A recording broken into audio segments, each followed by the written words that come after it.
Hello there, my name is Eric, you can call me Spaz. I am the lead developer on Pathogen, the lead programmer at least, and this is my day 2 update. Today I worked on the gun scripting, so that includes things like, it's going to include shoot functionalities, as well as tracking the firearm itself, like the view model for it with the player. It's going to include things like the crosshair and all of those good things. This is the current build of the game. I'm still using the same just kind of test area. The level itself has had no work done on it whatsoever. However, you can see through here that we have a functional plank of wood, basically. But still, it moves around with the player. You can aim it and look it around. When you fire it, it does a thing. It doesn't look great at the moment, to be honest with you, but that's okay, because we'll continue to work on the model itself. I am going to give the game a quick build and run, just to see what it looks like. Sometimes these things behave differently in the test scene than they do in the actual build of the game.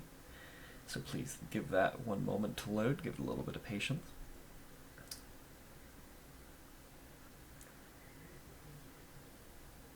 During the course of this build, most of the things that I had issues with were actually getting it to recognize individual built-in values that are part of the mouse look. So most of that stuff is pretty uninteresting. There was no weird interactions or anything like that because it doesn't actually have any.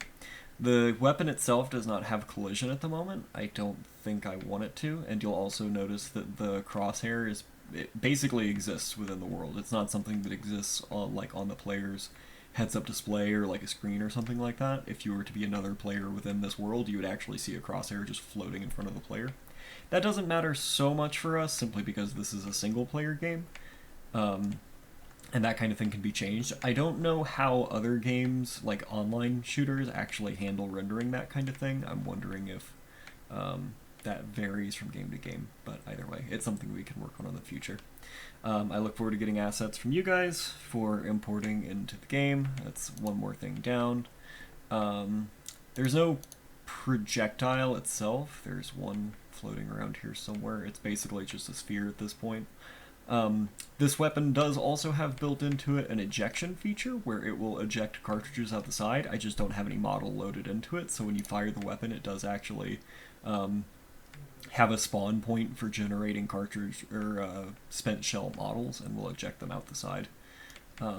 Certain things about that have been kept to the minimums. So, for instance, they don't generate shadows. They don't linger all that long, and I think there's a cap of 50 of them.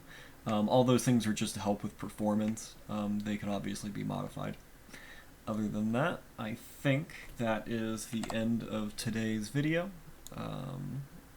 We'll see how things go tomorrow. Thank you for your time.